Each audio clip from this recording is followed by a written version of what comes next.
Response video to Luddite. Yeah, it's unfortunate, but it's got to be done, I suppose. So I'll just answer this stuff, and then maybe we'll read a couple of comments, but we'll see if we can get through this as quickly as possible. Moving along. Inmendham's an old school Aristotelian, probably persuaded that logical contradiction can be used as a screen for, metaphysical demarcation. Possible.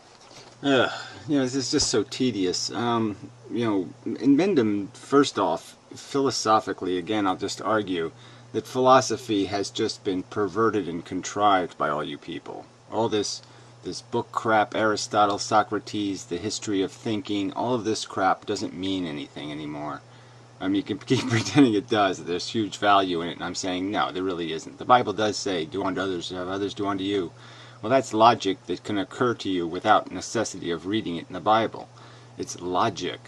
And what I'm arguing is if you are a brain rendered immune to bullshit, the truth is obvious. It's so simple. It's so plainly there.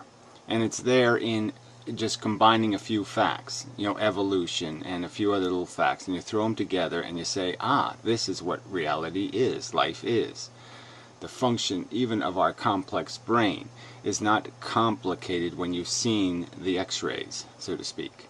So if you just take a few facts that took thousands of years to get, I mean, they're very important facts, but they're very simple facts, okay? It's like the solar system is really kind of simple, the idea of it. But it took us a long time to know what it was really going on. And so let's just not pretend that the truth is complicated, because I don't think it is. So anyway, his argument is that, okay, there's these rules of logic. And I think they are rules. I don't think they're bullshit. Alright, the truth is you can't make an argument for something and contradict yourself in the argument. That's a flaw. That's an error. You have to fix it. Alright? I mean, it's not like the cops are going to shoot you if you don't fix it. It's just sensible that indicates error. That things aren't two things at the same time, opposing things, and that you really have to correct for that. And then you'd have to correct for something where somebody could point out where you have misstated something to be known to be a fact. So if there's a premise argument, there's a statement in your argument that is not consistent with a known fact, or a fact that can be claimed to be known, then you've got a problem. You've got to fix that. And then if there's an alternative theory that's much more clear and direct and seems like a much straighter line description, less wobble, less nuance, less messiness, then you've got a problem. You've got to explain why your messy theory, your crookedy line, is somehow better than that straight line. Those are the basic rules. So is that all that complicated? No, it's not all that complicated. Impossible.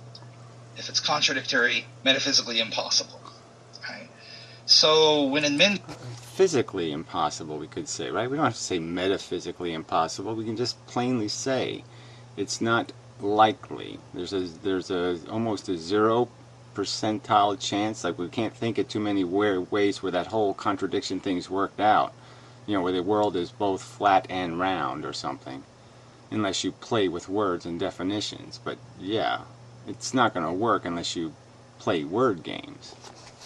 Tim describes consciousness as a tool, while at the same time maintaining phenomenalism. In other words, okay, so now he's claiming, the premise is he's going to play a word game. He's going to claim that I've claimed consciousness to be one thing and then claimed it to be something else. And clearly, in the context, I've used the word consciousness to describe the brain function.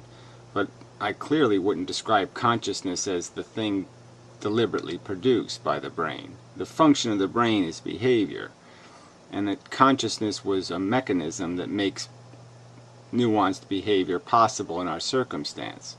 And I've pointed out that nature built our brain, and nature isn't necessarily perfectly efficient. And so there can be vestigial elements. There can be byproduct elements that a mechanism could retain because they don't cause dysfunction. They are somehow maybe even necessary to actual function, even though they themselves are wasteful. But yes, of course, consciousness is a tool in the sense that it is a mechanism our brain uses to create the possibility of the complex behavior. Maybe the complex behavior could be created without consciousness, theoretically, but clearly consciousness is what nature used to create the instrumentality, the bowl. Okay, so I'll describe it as a mixing bowl. Mixing bowls don't really do anything. They just provide the mechanism that allows the other parts to work. The theater itself provides an atmosphere that allows the actors to act, to perform. What do you call that thing in Los Angeles? The amphitheater, right? The big cone doesn't do anything physically, actively, but it creates a place where it enhances the function of the orchestra. Yeah, I think that's enough examples. So I mean, so he's playing this game. He's saying that somehow because I've declared it a tool, I'm saying it's an active player. And I'm just saying no, the consciousness quite obviously is a necessary component to human function, but it's only because it's providing the space, the interactive space, that allows the brain to create feelings and thoughts and to mix these things. Whereas that consciousness is causally inert, he is literally on its face contradicting himself. Right? I mean, the very definition of the word tool implies functionality. Well, again, that's not even true, right? Like I said, a mixing bowl is a tool. The functionality is entirely benign. So, but again, this is you're just playing a word game. Like I said, I haven't made any divergent claims here. You're not even giving explicit quotes of the context in which I use these words. So again, it could have been clear that what I was saying in the context of when I was saying it was I was saying brain is a tool, thinking is a tool, feeling is a tool. And obviously these are things that only happen in consciousness. You have to have a consciousness to have a feeling. It's the very definition of consciousness is the byproduct elements that are in it. Without the feelings, the consciousness wouldn't be a consciousness. As the import of utility, perhaps linked with teleology to serve the ends of a particular entity capable of having practical ends, if you will. But name a tool in the universe that has no causal import, that is causally inert. It doesn't exist. Right. Causally inert in what sense? Again, causing something to happen or being caused. And again, the argument being made is yes, there's no theater without the theater. Okay, you can have actors, you can have this, you can have sets, you can have you can have orchestra. If they're all in different places, you don't have a theater. So you have to have a place for them to theater. So either, you see, Inmendham wants a both and in an either or situation.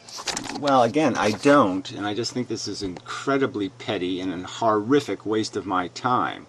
You haven't explicitly quoted me, you haven't proven anything like a contradiction. You make the claim, which is incredibly offensive.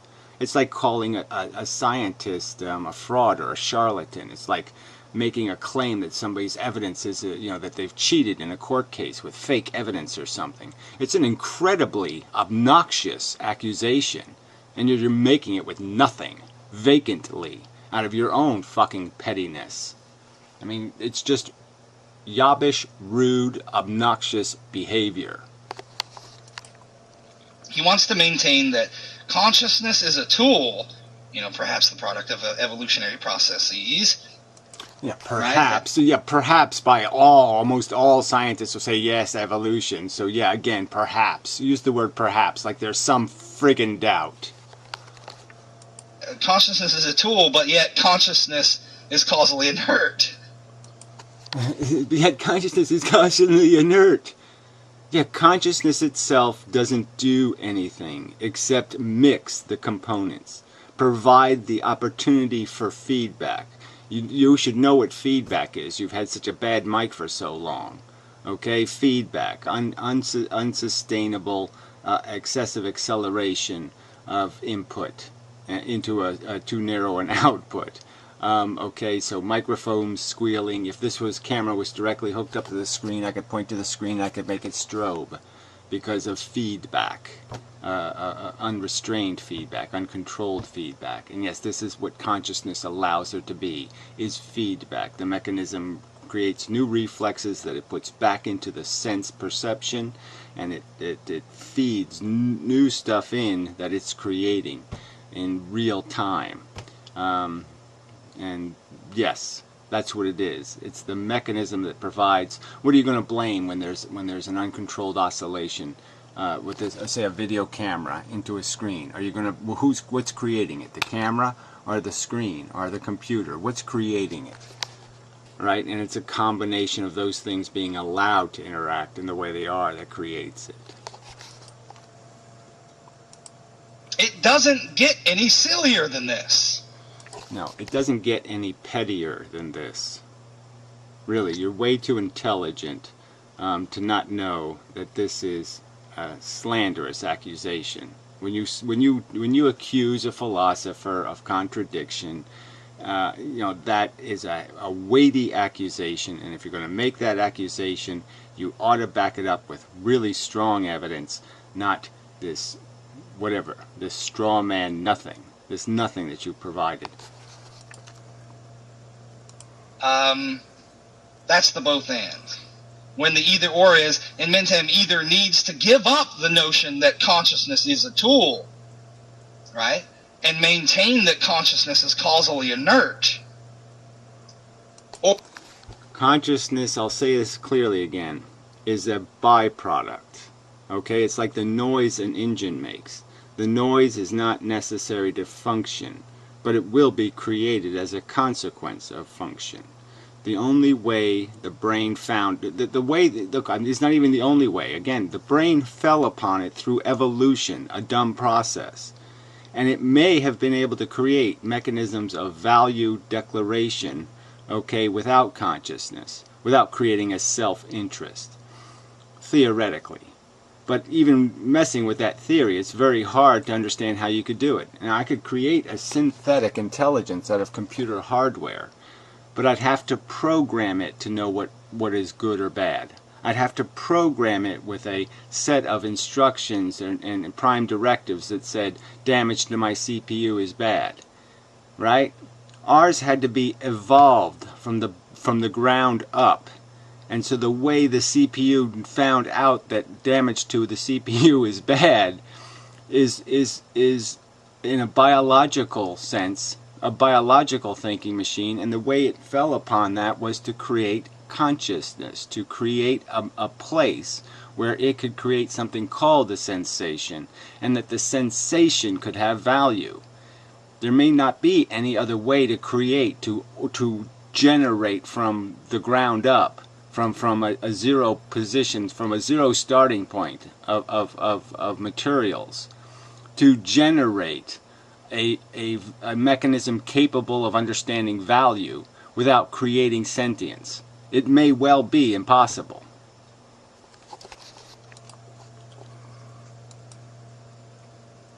Or he can have consciousness as a tool while maintaining that consciousness is causally efficacious. But he can't have it both ways. Well, you say so. And again, I'm not having anything both ways. I'm clearly stating that consciousness is a byproduct. It may not be necessary to function, but in fact, you need the functionality. Whatever you would put in its place, you'd have to have something that can allow for this mixture of feelings and this mixture of programs. And for these programs to have some value exchange, some way that something gets balanced. You balance the idea of hunger against the idea of threat to welfare. And that's what we do. That's the primary function of our consciousness, is creating a place where two incentives can be balanced against each other. So I've watched some of the roundtable videos on the brain, consciousness, free will, and there's just a lot of slop, very vague language, talk of, programs in the brain, very vague, talk of... Well, yeah, it's a little bit like, I don't know how we could unvaguely talk about it, right, without making a 17-hour lecture, because it gets a little bit complicated when you start talking about exactly how our brain stores information, how the memories might be attached to a feeling, and how this makes it, even the what creates the hierarchy, how the brain does its voting in terms of what becomes your primary personality. I mean, I could contrive a personality now, because it's personality is a skill, but we have a primary personality, and then we have sub-routines that we could run to nuance our personality. We could just apply an English accent or do something else to make ourselves sound a little bit different and somehow nuance the experience, and we can say, okay, add more inflection in hands, and we can do silly gestures with our face. That's because we have these other programs existing inside of us, these sub-routines. So we can throw fastballs, we can throw curveballs, we can throw sliders. We know how to throw different kind of pitches. But our brain likes, it's chosen, a hierarchy. A hierarchy is chosen. And it says, this is the fastball. This is the one that day to day will work. Referencing, the surface of my brain. So surely we don't mean literally, physically surface, but metaphorically, then how do we demarcate between deep and shallow, I suppose, in a metaphoric sense, Well, really, none of it's that complicated. So if you can't get when metaphors stop and explicit statements begin, I think those are pretty easy. The nuance isn't that complicated. Conference reports talking entirely metaphor. I'm talking primarily. Yes, here's the vague outline of the X-ray. Okay, not the mush ray. But I wanted to respond myself, I suppose, to some old comments that Trick had made.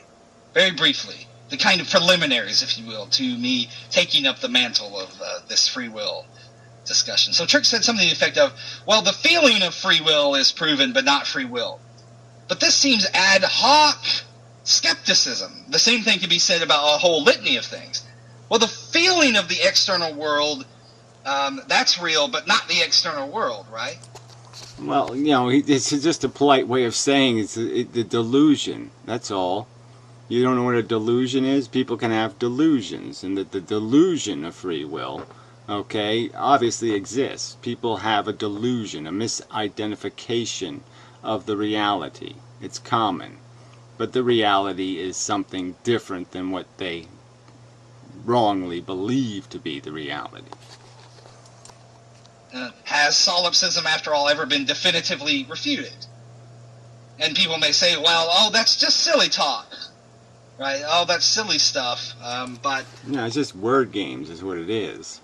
It's all it is. You either properly describe reality, accurately describe it, or you inaccurately describe it. Free will is a preposterous notion in just its construction alone, as putting two idiotic words together. But as a general concept that there is actually some way to choose against your programming, or to have a program that chooses for you, that somehow knows your decision-making process and is somehow smarter than you, it's just preposterous when you recognize that your brain is doing this.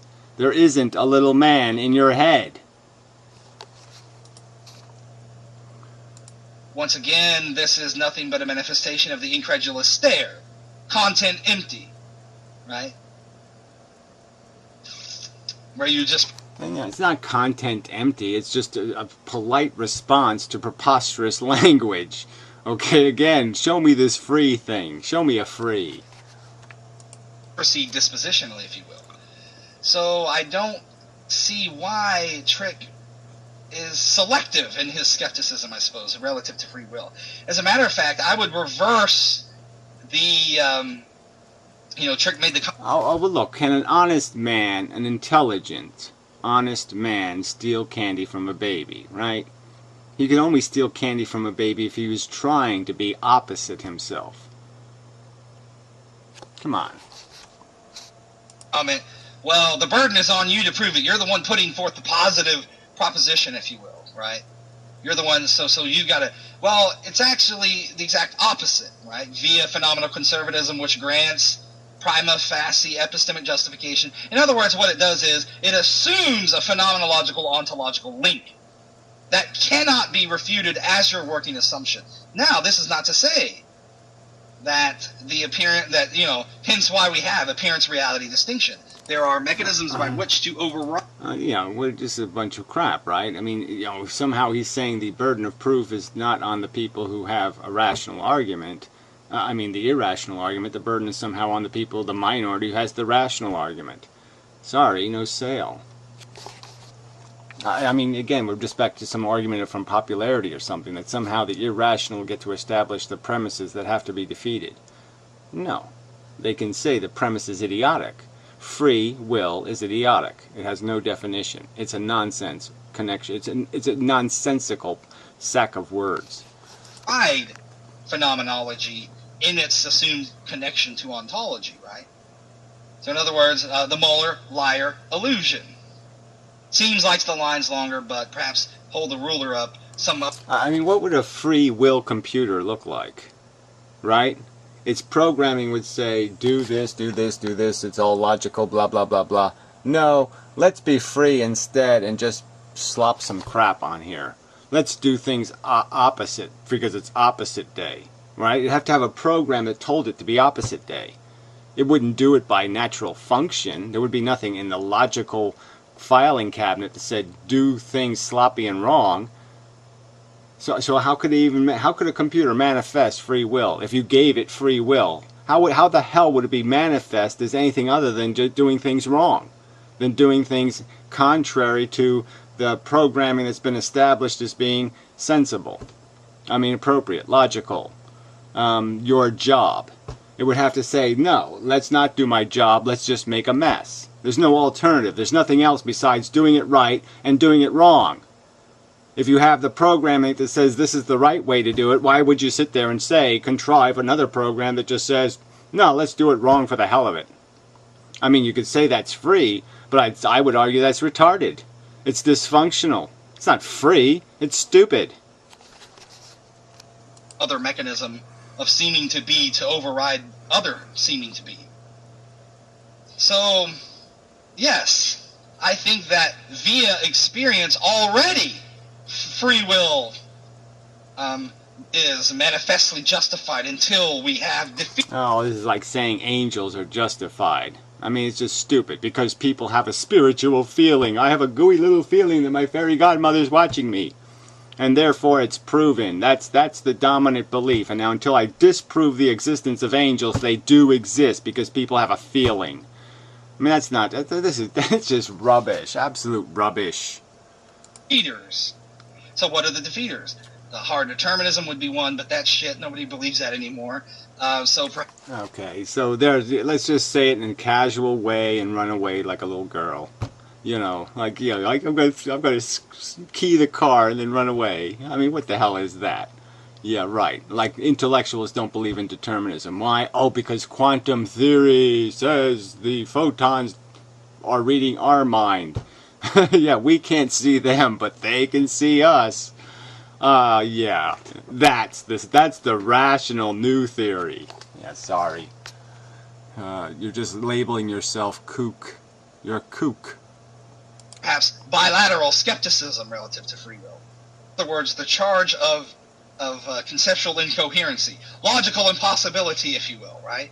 But what we find is this is within the old law of non-contradiction Aristotelian tradition. Now, I began the video chastising Inmendham for this violation, if you will. But this is only for an internal inconsistency within him. I myself don't operate within said system. In other words, long story short, multivalent... Yeah, whatever. In other words, you just make up bullshit. You have double standards, and now we're going to justify them because somebody has a theory that double standards, if you multiply them times 3, turn into honorable behavior. No, I'm sorry. It's just bullshit. Your double standards and your double speak and your double bullshit is all that. You're just a carny propagandist telling everybody you can, read their weight. Logic is revolutionizing the way that we think, particularly when applicable to dichotomies. Yeah, whatever. So I guess he's going to promote some sort of new age bullshit, like somehow there's some special new kind of logic, bubble logic. Yeah. Ooh. Yeah, fuck you. So enough of this crap. What's the point? Let's just do a little bit of this Carla douchebag. She's kind of funny sometimes. The word free being ultimately undefinable, perhaps we should speak of indeterminate will. Then we just have to worry about defining will. To my satisfaction, at least, will is defined by sentient action, where inaction is also action.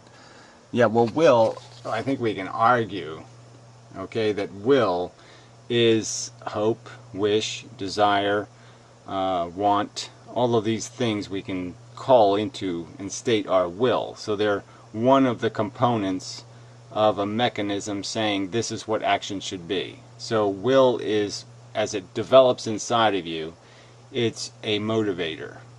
Okay, I'm not going to come up with a good word for it, but beyond that, it's a proposed theory of behavior that your brain has. And then it's measuring, is there some reason why I shouldn't do this? Somebody said, there's a sign right in front of me, it says bungee jumping ahead. Okay, now my brain says, part of me wants to bungee jump because, okay, everybody else is doing it, I should see it just to see what it's like, blah, blah, blah. And then the other part of me is saying, well, it's just a stupid risk, why would you want to do this to your brain? It's damaging to your health, it's moronic, it's stupid. And so now my will is being developed by these two competing interests, these two competing ideas of what my behavior should be, are being exposed. And elements of that exposure, elements of the competition inside my subconscious is dripping into my consciousness. And I'm being made aware of this battle. And but eventually, like this sentence was constructed, my subconscious will construct a solution to the problem, and my will be declared to be, fuck that, let's go get a, peanut butter sandwich. Alright, so the second half, if we have the feeling that I am counting from 1 to 10 in my head, then I am counting from 1 to 10 in my head, even though you cannot observe it. In the same way, if I have the feeling that I'm making a choice in my head, then I'm making a choice. Well, that's just silly. Obviously, the counting is being produced, again, by subconscious programming. Your subconscious doesn't need to count to 10 in any kind of 1, 2, 3, 4. It does it, obviously. It does math much quicker than you do. So that's just the residual. I mean, it's just silly to call that, because that exists, that somehow whatever manifests into consciousness is somehow more than just of entertainment value. It doesn't have any real value. Your brain is already past counting to 10 and already is making some other decision and creating the next sentence. Like I said, I just made this next sentence, right? My brain was doing that while I was talking the other sentence. Flying is not an operation of the mind. It is external and therefore requires confirmation by someone else that you are actually flying and not having the feeling of it. But free will is an internal operation of the mind, and it cannot be confirmed by someone else from the outside. Well, again, that's not even part of the argument. The argument is whether you can have programming that you don't know you have, that you can have the ability to, or that isn't somehow put into you through experience, that you can somehow have a magic program that overrides your program. That somehow you go take piano lessons, let's say, from a guy who isn't great, but somehow you just magically acquire super skills. That kind of thing. It's just not going to happen. I mean, you're going to be narrowed and confined by the quality of your education, by the quality of your experiences. And there isn't anything free that can be, there's no other program that's going to override that somehow is just magically talented. All it can do is be a chaos program. All it can be is a disruptive program. It can't be anything constructive. So it's, like I said, it's the freedom to corrupt what has been well developed. It's a destruction of skill rather than enhancement of skill at logic or thinking. All you can do is break it once you make it. And there's just no point in having break-it programs. So anyway, enough. And such.